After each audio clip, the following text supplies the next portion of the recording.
Guys, welcome back to the channel. This is Teresa Rowan and I'm throwing down crafts and designs. Today I am throwing down with a floral wall art design. I'm participating in the Chic for Cheap DIY challenge hosted by Christie Creates and Crafting with Maria. For the challenge, we are to create a home decor item as cheap as possible. We're to show how we create it and tell how much it costs. There are several other talented creators that are part of this challenge. I've linked the playlist in the description box below. Please take the time to check out all the other creators, including Christie and Maria's videos. You won't be disappointed. Most recently, I did some shopping at the at-home store, and I saw some wall art there that I liked, but it wasn't really in my color scheme. Plus, the price tag was $34.99, and I wasn't really trying to spend that kind of money that day. Here is a picture of the wall art design that I saw at the at-home store.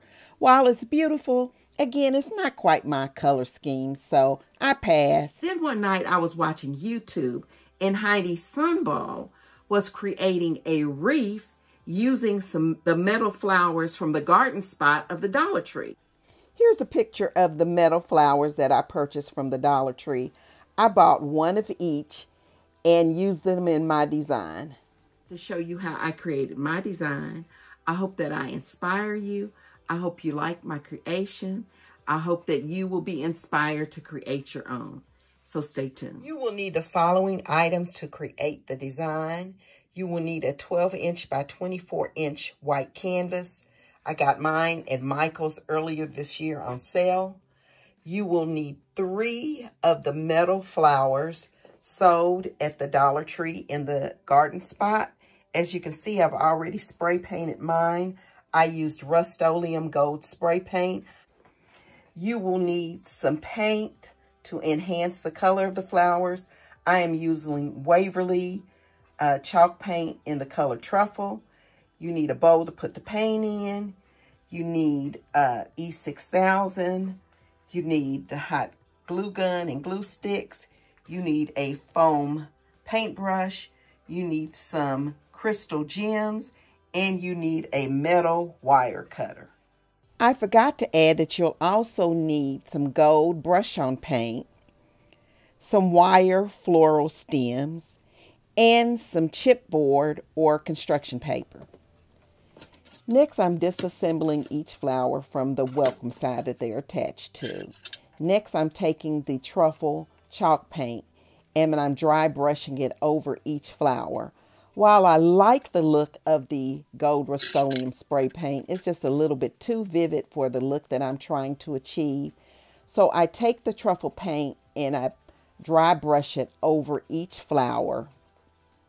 And while I like it, later I do go back and I remove some of it with a paper towel so that I can get that more muted gold finish that I'm trying to achieve. And here it is, the final look, and I'm happy. Next, I'm taking the wire floral stems and the Decor Art gold paint and a sponge brush, and I'm painting each stem, making sure that each stem is coated with the paint. I start out painting the stems in my hand, then I realized it would be better if they were painted on a solid surface. I am using a glass craft mat from the Dollar Tree. I use that to save my pink craft mat. So there's a tip for you. I make sure that each stem is thoroughly coated. And then I move to the next step.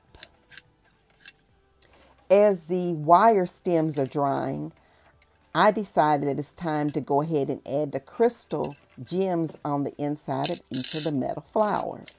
I use E6000 as the permanent hold, and I use hot glue as the temporary hold. Y'all know that trick. Anyhow, then I add the crystal gems to each of the center of the flowers. I have these gems. They came from a multi-pack that I purchased from Hobby Lobby a while back. was like $7.99 for a pack. And of course, I used, I'm sure, at least a 40% off coupon, so I didn't pay the full price on it. And I don't know if you're like me, but I like a little bling in my home decor, and I really believe that this bling and these flowers really sets the look off. So now I'm cutting out the leaves that I need to complete the total look of the design. While I said you had to use chipboard, I'm actually using an old gift box because your girl don't throw nothing away. The key is to use some material that has a certain thickness. I am using the gift box because it works for me, but you could also use old cereal box. You could use chipboard. The key is, again, having something that will give the look a quality appearance. So I cut out approximately 10 leaves. I shaped each leaf to make it look more realistic. Then I'm taking the Decor Art Gold paint and I paint each leaf front and back with the gold. So now it's time to assemble the final design. I first placed the floral wire on the canvas and shaped it organically. I cut up some of the floral wire so that the leaves would have stems. Then I glued everything down with the hot glue until I was satisfied with the shape. And then I went back with the E6000 and glued everything down for a more permanent hold. And I am so thrilled with the way this turned out. I only spent $10 on my design versus $34.99 for the inspiration piece. I think that's pretty good. What do y'all think? I hung my final design in a nook in my living room entryway. And I am just tickled pink with the way that it brightened up the corner of my entryway. I just love it. So make sure to check out the playlist. Make sure to like this video if you liked it. Please share it with family and friends. And if you haven't already subscribed to my channel, please subscribe. And also, I'd like to know, what have you been throwing down lately? Share that with me down in the comments. And until next time, bye-bye, and keep throwing down.